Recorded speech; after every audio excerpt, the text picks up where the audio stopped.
is like for you right now after that crazy fight? I mean, first off, hats off to Charles.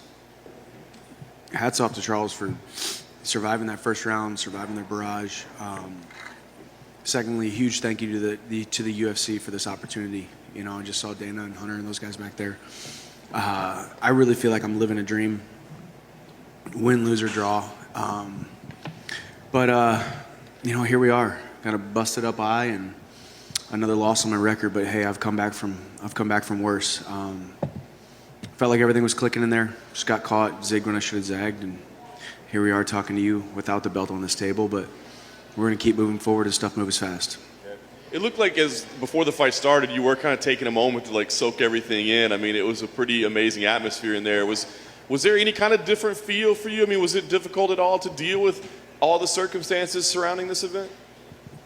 No, gosh, man, this is. I feel like I'm right where I'm supposed to be. I do. I was just enjoying the moment, enjoying the fans back. God, I love fighting with the fans. I loved being there with the fans. This is one of the reasons why we do what we do, because of the people that buy the pay-per-views, the people that show up to the events, the people that cheer, boo, you know, talk trash on Twitter or whatever. It doesn't matter.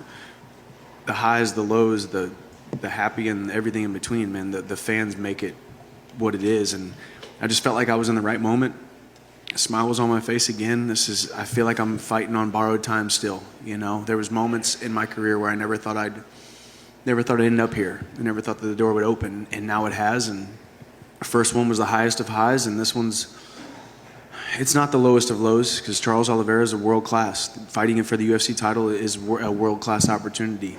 But as my son knows, every young man falls, but every young man gets back up. And the sun will rise tomorrow, and when I fly home without the belt, we got some explaining to do, but we're going to figure it out.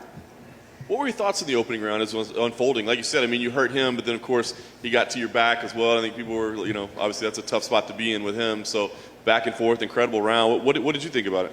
I loved it. I loved to be able to show that I could stay composed against the best grappler on the planet. I somewhat kind of let him take my back. I like to let guys take my back, get that one-on-one, and I spun around and got into his guard just like I always do in a lot of positions. One of those deals where I didn't feel like I was in danger at all, but that was kind of dumb because you're always in danger if Charles Oliveira has your back. But I feel comfortable in that scenario. Should I have let it get there? Probably not. But it's part of it, and you know, we fought through it, we wrestled through it, we anti-jiu-jitsu'd through it. Turns out I lost on the feet, not on the ground.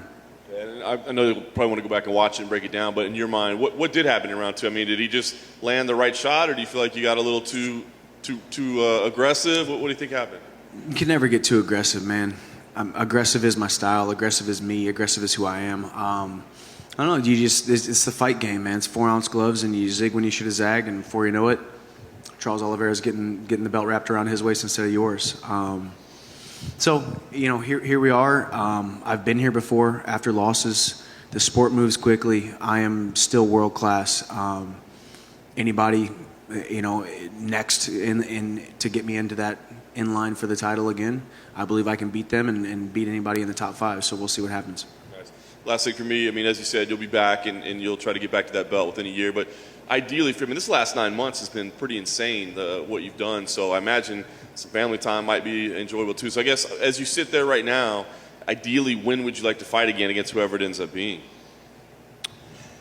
No idea, man. This is the biggest, the baddest, and the greatest promotion on the planet, with the biggest, the baddest, and greatest promoters on the planet, within the most electrifying division in the sport. There's no shortage of great names. There's no shortage of great opportunities.